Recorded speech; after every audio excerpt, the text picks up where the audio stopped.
ಆತ್ಮೀಯ ಬಂಧುಗಳೇ, ಈಗ ನಮ್ಮ ಗ್ರಾಮದ ಪಕ್ಕದ ಗ್ರಾಮದ ಚಿಕ್ಕುಲಿಕುಂಟೆ ಗ್ರಾಮದ ನಮ್ಮ ಕಲಾವಿದ ಮಂಜುನಾಥ್ ಅವರ ವಾಸದ ಮನೆ ಅಂದರೆ ಅದು ಗುಡಿಸಲು. ಅದು ಆಕಸ್ಮಿಕವಾಗಿ ಬೆಂಕಿಗೆ ತುತ್ತಾಗಿ ಸುಮಾರು ಒಂದು 4 ಲಕ್ಷ ರೂಪಾಯಿಯಷ್ಟು ಅವರ ಮೋಟ್ರ್ ಸೈಕಲ್ಲು, ಸಿಲಿಂಡ್ರು, ಸ್ಟವ್, ಬಟ್ಟೆ, ಇಡೀ ಕುಟುಂಬಕ್ಕೆ ಬೇಕಾದ ಎಲ್ಲ ಮೂಲಭೂತ ಸೌಲಭ್ಯಗಳೆಲ್ಲ ಸುಟ್ಟು ಭಸ್ಮಾಗಿ ಭಾಳ ಸಂಕಷ್ಟದಲ್ಲಿದ್ದಾರೆ.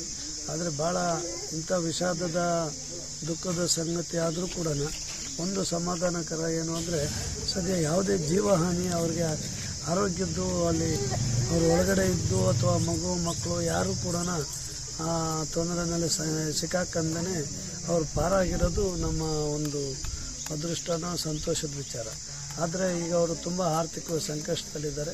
ಅವ್ರಿಗೆ ಈ ಎಲ್ಲ ಮುಖಂಡರುಗಳು, ನಮ್ಮ ಸಮುದಾಯದ ಎಲ್ಲ ಮಹಾಸಭಾದ ಅಧ್ಯಕ್ಷರು, ಮುಖಂಡರುಗಳು, ನಮ್ಮ ಹಿರಿಯ ಮುಖಂಡರುಗಳು, ಈ ಗ್ರಾಮದ ಸುತ್ತಮುತ್ತ ಎಲ್ಲ ಯುವ ಹೋರಾಟಗಾರರು ನಾವೆಲ್ಲ ಮಾತಾಡಿಕೊಂಡು ನಮ್ಮ ಕೈಲಾದದ್ದು ಸಣ್ಣ ಒಂದು ಆರ್ಥಿಕ ಸಹಾಯ ಕೊಟ್ಟಿದ್ದೀವಿ.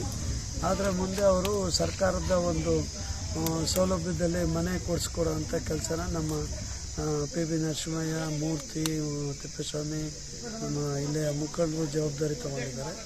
ಮಾನ್ಯ ಶಾಸಕರು ಸರ್ಕಾರದ ಮಟ್ಟಿಗೆ ಅದು ವ್ಯವಹರಿಸಿ ಅವ್ರಿಗೆ ಮನೆ ಹಾಕಿಸ್ಕೊಟ್ಟು, ಜೊತೆಗೆ ಮನೆ ಬೇಗ ಕಂಪ್ಲೀಟ್ ಮಾಡಿ ಅವ್ರ ಮನೆ ಕಟ್ಕೊಂಡು ಒಂದು ಶಾಶ್ವತವಾದ ನೆಲೆ ಊರಲಿಕ್ಕೆ ಸಮಾಜದ ನಾವೆಲ್ಲರೂ ಕೈ ಜೋಡಿಸ್ಬೇಕು ಮತ್ತು ಕೈ ಜೋಡಿಸ್ತೀವಿ ಅಂತ ಹೇಳಲಿಕ್ಕೆ ಇಷ್ಟಪಡ್ತೀನಿ.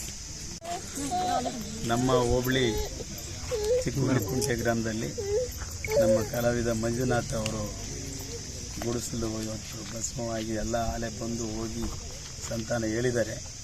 ನಾವಾದರೂ ನಮ್ಮ ಹಿರಿಯರು ನರಸಿಂಹಪ್ಪಣ್ಣ ಮತ್ತು ಬಾಲಕೃಷ್ಣಣ್ಣ ಅವರು ಮತ್ತು ಮೂರ್ತಿಯವರು ಮತ್ತು ಮಂಜು ಅವರು ಮತ್ತು ತಿಪ್ಪೇಸ್ವಾಮಿಯವರು ಎಲ್ಲ ನಮ್ಮ ಊರಿನ ಎಲ್ಲ ಗ್ರಾಮಸ್ಥರಿದ್ದೀರ. ನಮ್ಮ ಶಾಸಕರು ನಮ್ಮ ಮನೆಯವರಿಗೆ ಒಂದು ಮನೆ ಹಾಕಿಕೊಟ್ಟಿದ್ರು. ನನಗೂ ಮನೆ ಇಲ್ಲ, ಆದರೂ ಇವತ್ತು ಈ ಗುಡಿಸಲು ನೋಡಿ ನಮ್ಮ ಮನೆಯ ಹೆಸರನ್ನು ಚೇಂಜ್ ಮಾಡಿ ಇವರಿಗೆ ಮನೆ ಕೊಡೋದಕ್ಕೆ ನಾನು ಶಾಸಕರಲ್ಲಿ ಒಂದು ಮನವಿ ಮಾಡಿ ಅವ್ರಿಗೆ ಚೇಂಜ್ ಮಾಡಿಸ್ಕೊಡೋಕ್ಕೆ ನಾನು ಹೋರಾಟ ಮಾಡಿ ಅದನ್ನು ನಾನು ಕೊಡ್ತೀನಿ. ಅವರಿಗೆ ದೇವರು ಆರೋಗ್ಯ ಐಶ್ವರ್ಯ ಕೊಡಲಿ. ಹಾಗಾಗಿ ಇವತ್ತೇನು ಬೈಕ್ ಇತ್ತು, ಅದರಾಗೆ ಹಣ ಇತ್ತು, ಬಂಗಾರ ಇತ್ತು, ಏನೋ ಚಿಕ್ಕದಾಗ ಒಂದು ದುಡ್ಕೊಂಡಿದ್ದಂಥದ್ದೆಲ್ಲ ಇವತ್ತು ಭಸ್ಮ ಆಗಿದೆ. ಸರ್ಕಾರ ಏನು ಸುಟ್ಟೋಗಿರೋಕ್ಕೆ ಸಾಮಾನ್ಯಕ್ಕೆ ಏನಂತ ನಾವು ಅಂದ್ಕೊಂಡಂಥ ನಿರೀಕ್ಷಣೆ ಆಗೋದಿಲ್ಲ. ಹಾಗಾಗಿ ಎಲ್ಲ ಬಂಧುಗಳು, ನಾವು ಸಮಾಜದವರು ಅವ್ರ ಹಿಂದೆ ಇರ್ತೀವಿ ಯಾವಾಗ್ಲೂ ಕಷ್ಟ ಸುಖಕ್ಕೆ ಅಂತಂದೇಳಿ ನಾನಾದರೂ ನಮ್ಮ ಚಿಕ್ಕುಲಿಕುಂಟೆ ಗ್ರಾಮಸ್ಥರ ಮತ್ತು ಹೋಬಳಿಯ ಪರವಾಗಿ ಮಾತಾಡಿ ಮಾತನ್ನು ಮುಗಿಸ್ತೀನಿ. ಜೈ ಹಿಂದ್, ಜೈ ಭೀಮ್.